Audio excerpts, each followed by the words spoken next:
Were Jesus and Santa white? Well, Fox News anchor Megyn Kelly stepped into something of a holiday hornet's nest after insisting the two were just that, white men.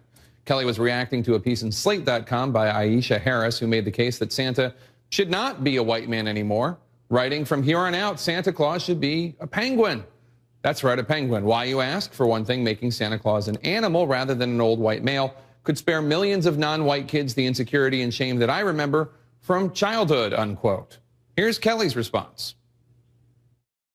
When I saw this headline, I kind of laughed and I said, oh, this is so ridiculous. Yet another person claiming it's racist to have a white Santa, you know? And by the way, for all you kids watching at home, Santa just is white, but this person is just arguing that maybe we should also have a black Santa. Just because it makes you feel uncomfortable doesn't mean it has to change. You know, I mean, Jesus was a white man too, but you know, it's like he was a historical figure. I mean, that's a verifiable fact, as is Santa. I just want the kids watching to know that. So Jesus from Galilee was a white man. Let's get to CNN legal analyst Mark Aragos and Sunny Hostin. Sunny, your reaction to what Megyn said.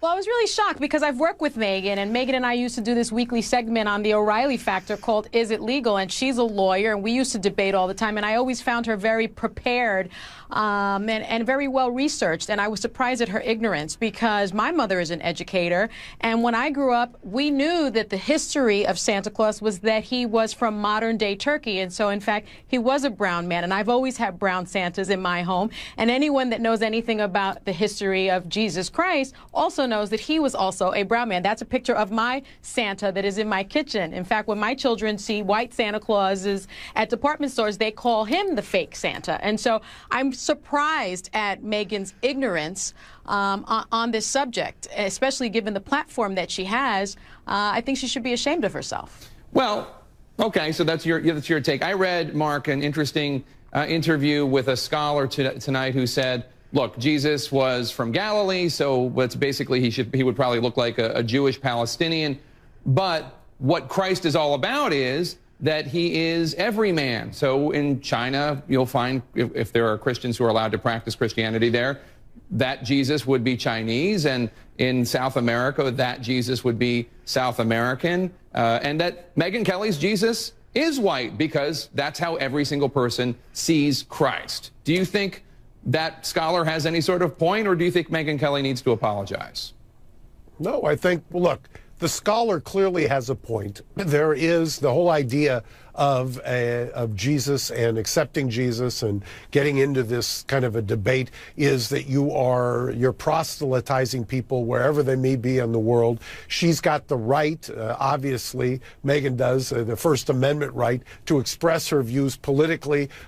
Sunny can make any kind of philosophical argument she's being historically inaccurate. But well, you're talking a couple of different arguments here, Sunny. You can talk about the historical inaccuracy. You can also talk about the fact that she's got a First Amendment right to express her views, which I think she was doing. There's a difference between a view and saying something is a fact.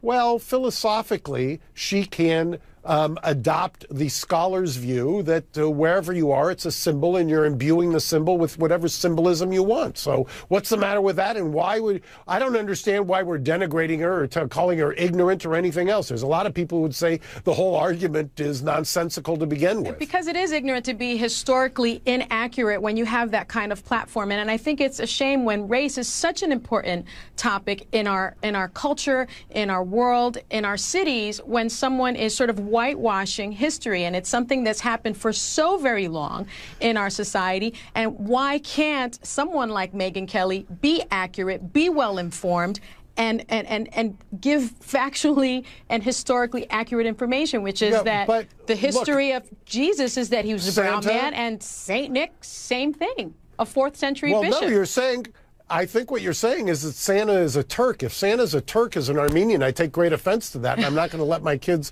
talk about Santa anymore because the Turks need to admit a whole lot of things. So I don't know that calling the Turks blacks or that they're black Santa, you're going to get a whole lot of Turks who are going to embrace that, Sonny. Listen, the bottom line is that's the historical perspective. Now, of course, Santa Claus now has become sort of this magical faith-based, symbol, and I think that's wonderful.